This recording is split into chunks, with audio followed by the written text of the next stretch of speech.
Maxime Delan. Déjà un premier événement violent. Journaliste à l'agence QMI. Ça porte tout à fait la signature du crime organisé. Les faits divers avec Maxime Delan. Monsieur Delan, bonjour. Salut Benoît. Bon, il y a des jeunes de Toronto arrêtés. Pourquoi au juste? Pour le meurtre du rappeur à Terrebonne lundi soir.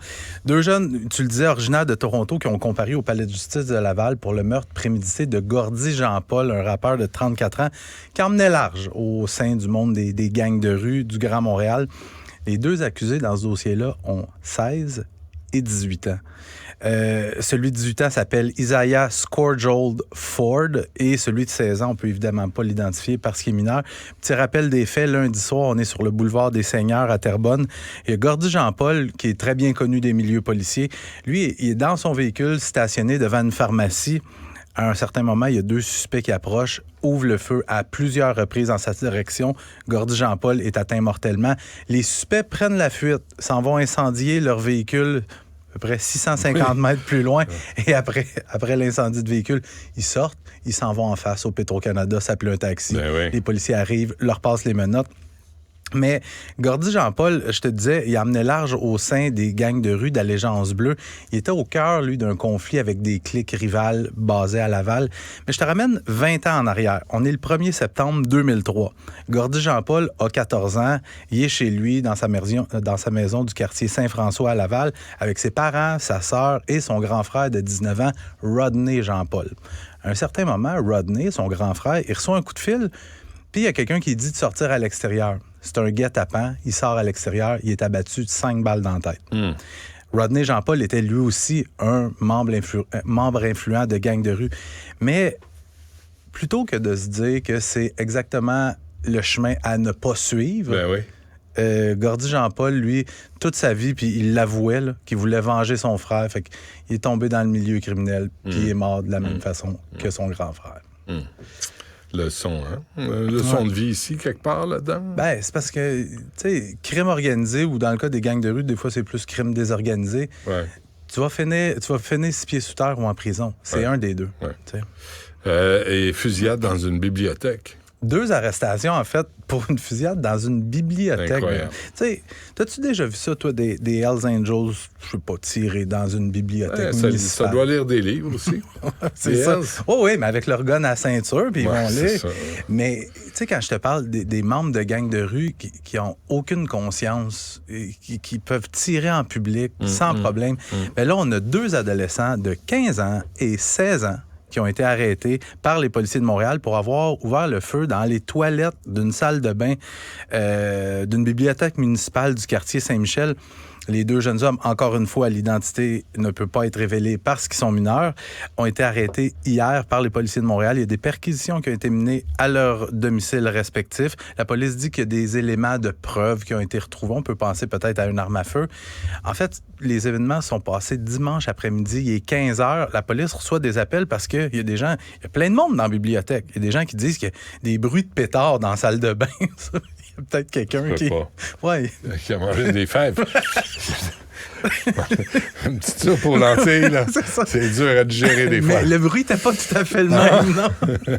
Mais quand les policiers arrivent sur place, ils disent, ben oui, ils trouvent des douilles au sol, des impacts de projectiles d'armes à feu sur les murs de la salle de bain. Super. Évidemment, là, ce que la police dit, c'est qu'il y avait 3 adolescents, mais il y en a 2 qui ont participé directement à la décharge d'armes à feu.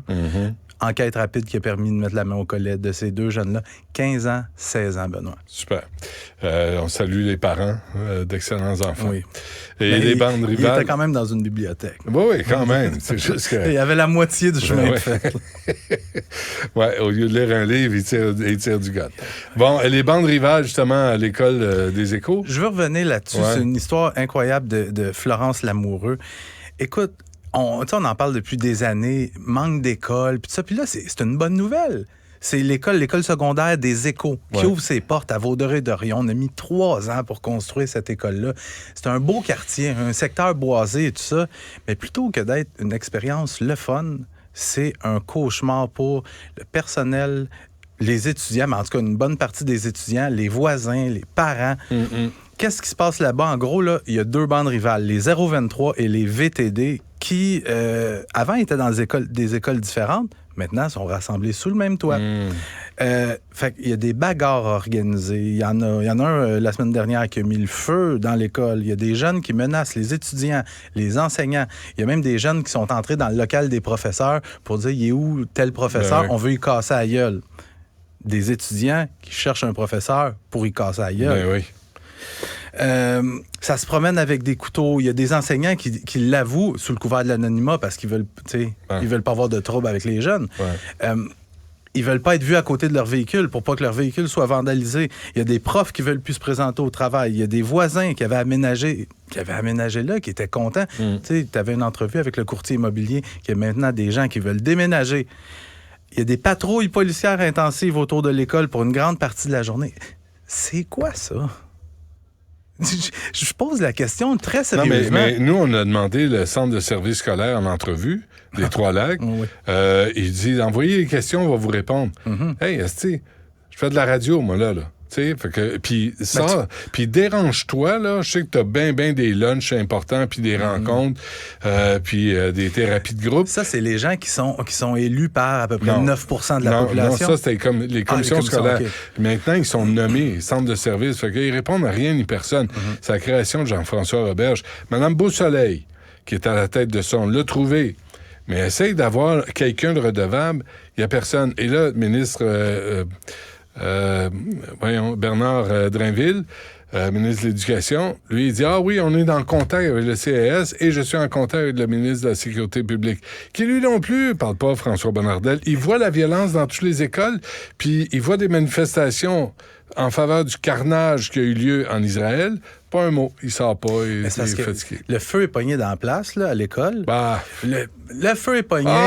C'est ça. Mais là, Benoît, là, il faut mettre en place un plan d'action. D'aide. Un plan il faut des rencontres. Pour les crapules. Il faut oui. Parce que là, en attendant, c'est des jeunes de 15 ans de secondaire 4 qui runnent la patente à l'école. Qui runnent la patente. Qui runnent les enseignants, qui runnent la direction. Et là, on va mettre un plan d'action, on va se faire des rencontres. Puis ça va être mis en place l'année prochaine, dans 2 ans, quand les jeunes vont être rentrés au cégep. C'est ça. S'ils vont au cégep. S'ils lâchent pas avant. C'est ça. Parce que là, il n'y a plus personne qui veut aller là. Parce qu'il y a 2 gangs qui se rencontrent. Mais mettez-les, ces 2 gangs-là, prends-les, là, mettez dans la même école, puis barre les portes. C'est ça. Battez-vous, là. Vous voulez faire les petites frappes, là? Vous voulez faire les crapules, là, les petits baveux, vous avez des matamars? Allez faire ça ensemble. Parce que quelle expérience ça donne aux 98% d'autres élèves qu'eux autres, ils veulent étudier? Au secondaire 1, c'est des secondaires 4, ça. Imagine, t'es secondaire 1, tu rentres à l'école. La violence. Oui, tu rentres à l'école. Hey, t'es pas gros dans des shorts. Quand tu rentres au secondaire, souvenez-vous, là, t'as peur, tu sais, t'es pas gros, là, t'es insécure. Là, t'as des secondaires 4 qui se battent puis qui intimident les profs, puis les adultes ont peur d'eux autres. Puis ça doit être des jeunes de 15 ans que le petit kid de secondaire 1, secondaire 2, s'il le regarde dans les yeux, il a peur. Ouais. Moi, je ferais ça avec le plus grand tueur en série de l'histoire, peut-être. Ouais. Là, t'as un kid de 15 ans qui essaie de jouer au tough. Là. Baveux. Un petit crise de baveux. Là, on se rejoint, Benoît. Tellement.